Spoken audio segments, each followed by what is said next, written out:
పుట్ట వెంకట మాధవి.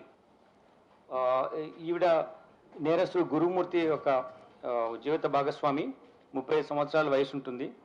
వీళ్ళు జేపీ చెరువు అని చెప్పేసి ఉన్నటువంటి విలేజ్లో ప్రకాశం డిస్ట్రిక్ట్ నుంచి నేటివ్ ప్లేస్. ఇక్కడ వచ్చి జిల్లెలగూడలో వాళ్ళు నివాసం ఉంటున్నారు ఇక్కడ.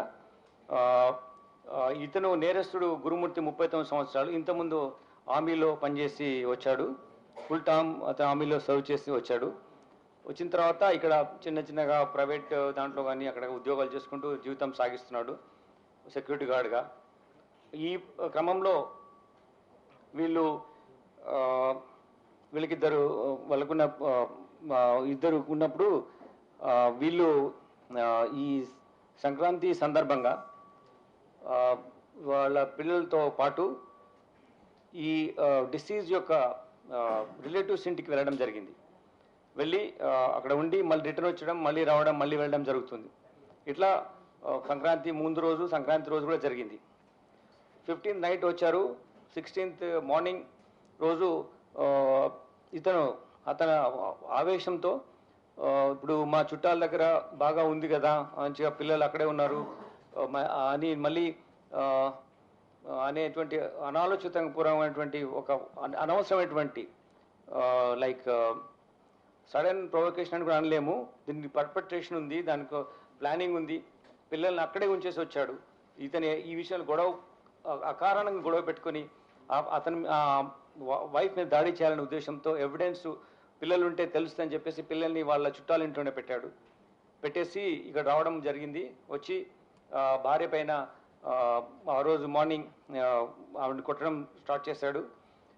తీసుకెళ్ళి గోడకు ఆవిడని తలను స్మాష్ చేశాడు, గట్టిగా కొట్టాడు గోడకి. She sustained injuries and then అంటే షీ ఫెల్ డౌన్. అప్పుడు పైన కూర్చొని గొంతు నులిమేసేసి ఆవిడ చంపడం జరిగింది. ఇది ఎలా మనకు తెలిసిందంటే ఈ జరిగిన విషయాలన్నీ కూడా తర్వాత తీసుకెళ్ళి నది అక్కడ చెరువులో ఎలా వేశాడు అని అన్నీ కూడా, ట్యాంక్లో ఎలా వేశాడు అనే అన్నీ కూడా ఈ రోజు వస్తువు వెళ్తున్నాడు కదా, మేము అతను ఎంక్వైరీ ఎగ్జామిన్ చేస్తున్నాం, మళ్ళీ పంపిస్తున్నాం, మళ్ళీ వస్తున్నాడు. ఆ ప్రాసెస్లో ఈరోజు ఉదయం వాళ్ళ ఈ అమ్మాయి చనిపోయిన వాళ్ళ అమ్మాయి మేనమామకు ఇతను చెప్పాడు జరిగింది ఏంటి ఇట్లా అని చెప్పేసి. ఆయన ముందు కన్ఫెస్ చేశాడు. ఆ కన్ఫెస్ చేసింది అతను వచ్చి మళ్ళీ మన పోలీస్ స్టేషన్ పిలిచినప్పుడు ఇలా జరిగిందని చెప్పాడు ఇదంతా.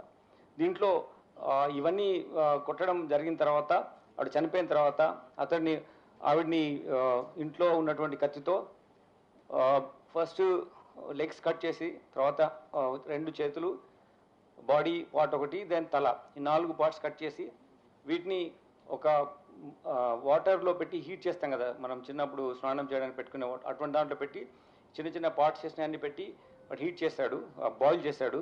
తర్వాత వాటిని బాయిల్ చేసిన తర్వాత ఈ పీసెస్ తీసుకెళ్ళి even it's two I don't understand how a person can behave like this. It's ultimate stature of barbaric nature, inhuman way of doing things. Utterly it is rarest of rare ways of doing and killing a person this way without ఏ మాత్రం పశ్చాత్తాపం లేని విధంగా. ఆ ఇంట్లో చంపిన తర్వాత, ఆ చిన్న ఇల్లులో చంపిన తర్వాత ఒక ఇంట్లో రెంట్కుంటాడు అతను.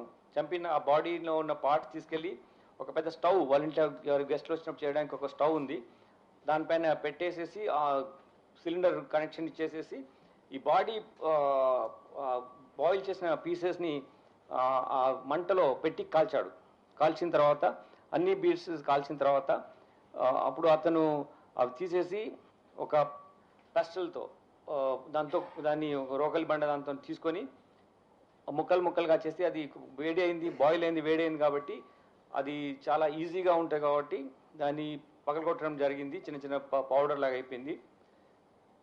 అయితే లొకాట్ ప్రిన్సిపల్ ఉంటుంది.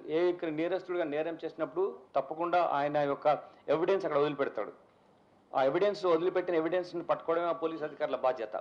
సో ఆ ప్రిన్సిపల్ మాకు ట్రైనింగ్లో చెప్పిన ప్రిన్సిపల్ ఆధారంగా ఇతను చేస్తున్న తప్పులు అతను అనుకున్నాడు, అది ఎవరు చూడరు, ఎవరు ఒక్కడే ఉన్నారు కదా అని. కానీ we got sufficient evidence to prove this and we got that. చేసిన తర్వాత ఆ ముక్కలు అవన్నీ చేసి ఒక బకెట్లో వేసి 6 o'clock టైంలో ఈవినింగ్ తీసుకెళ్ళి అక్కడ ఉన్నటువంటి జిల్లాలో కూడా చెరువు దగ్గర తీసుకెళ్ళి పెద్ద చెరువు తీసుకెళ్ళి అక్కడ వేసాడు. వేసేసి ఒక బకెట్లో ఒక పెయింట్ చేస్తారు కదా, ఆ పెయింట్ వేసే దాంట్లో పెట్టి తీసుకువేస్తాడు. అది తీసుకెళ్ళినామంటే బకెట్ కంటైనర్ ఏది ఉందో అది సీజ్ చేయడం జరిగింది. దాని తర్వాత అతను Ashes I don't understand how to explain it. మీరు చాలా బాగా మీ ప్రెస్ వాళ్ళు చెప్తారు, కానీ as a police officer I'm not able to explain you the way the cruel way you're behaving. So అలా చేసిన తర్వాత దెన్ నీ కేమ్ బ్యాక్ హోమ్. మళ్ళీ మొత్తం అంతా పొద్దున్న నుంచి కడిగినట్టుగానే మళ్ళీ కడిగి వాసన రాకుండా చూసి మళ్ళీ వెళ్ళి పిల్లల్ని తీసుకొని వచ్చాడు.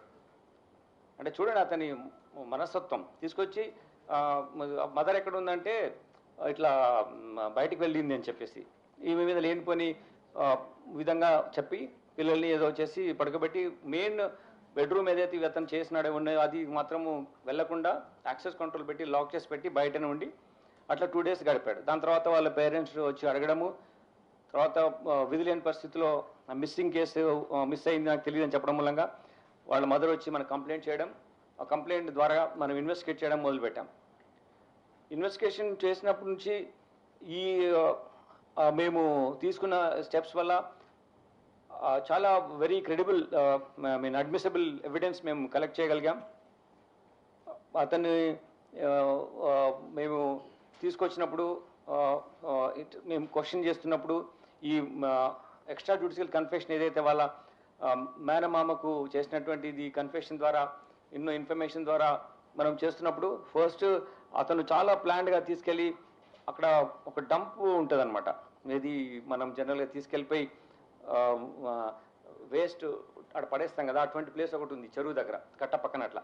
సో అందులో పడేసాము, బాడీ పార్ట్స్ చిన్న చిన్న బ్యాగ్లో పెట్టి. అది ఎవరో మున్సిపాలిటీ వాళ్ళు తీసుకెళ్లారని వాళ్ళకి చెప్పాడు. అది యాక్చువల్లీ అది కాదు, ఆయన మళ్ళీ తీసుకెళ్లి నీళ్ళలో కలిపడమే కరెక్ట్. అట్లా ఎట్లా చెప్పేసేసి మున్సిపాలిటీ తీసుకెళ్ళిపోయారు అని చెప్పి మిస్లీడ్ చేయడానికి కూడా ట్రై చేస్తాడు. చాలా విధాలుగా అతను పోలీసును మిస్లీడ్ చేయడం కానీ ఈవెంట్ చేయడం చేస్తాడు. సో మేమంతా సీన్ ఆఫ్ అఫెన్స్ రీకన్స్ట్రక్ట్ చేసి అతను అక్కడ ఎక్కడైతే వేశాడో తర్వాత చెప్పిన దాని వల్ల సీన్ వెళ్ళి చూసి ఆ మెటీరియల్ అంతా సీజ్ చేసాం. దానికి తగ్గట్టు ఆ బాడీలో మనం అడ్మిసిబుల్ పార్ట్స్ ఏమైతే ఉంటాయో ఎవిడెన్స్ ఎస్టాబ్లిష్ చేయడానికి కూడా మేము సీజ్ చేసాం. అవి మేము టెక్నికల్ పర్స్పెక్టివ్లో లీగల్ ఎయిడ్స్ ద్వారా మేము దాన్ని ప్రూవ్ చేస్తాం. దాని తర్వాత ఇది ఫాస్ట్ వేలో కన్విక్షన్ తెచ్చుకోవాలనే ఉద్దేశంతో ఉన్నాం.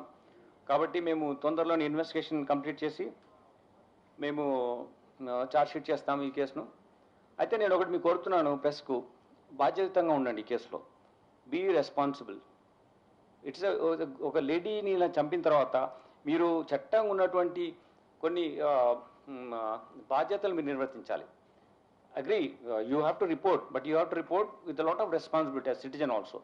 Lot of responsibility towards such offenses. Like if you don't, మనం ఈ కేసులో ఎట్టి పరిస్థితిలో ఈ కోర్టు వారికి తీసుకెళ్లి కోర్టు వారి దృష్టిలో తీసుకొచ్చి దీంట్లో పూర్తిగా మేము ఇన్వాల్వ్ అయిపోయి టీం ఉంచి కంటిన్యూస్గా కోర్టు ప్రొసీడింగ్స్లో మేము మానిటర్ చేసి కన్విక్షన్ తీసుకోవడం మా బాధ్యత, మేము చేస్తాం. ఎందుకంటే అలా చేస్తే డిటరెన్స్ ఉంటుంది, వేరే వాళ్ళు మళ్ళీ చేయడానికి భయపడతారు. సో నేను మీ ప్రశ్న కోరుకునేది ఏంటంటే be responsible in this. I'm requesting you not to give any space to general your impressions, no, your inferences, no, investigation attribute chekandi, because that will hamper the way you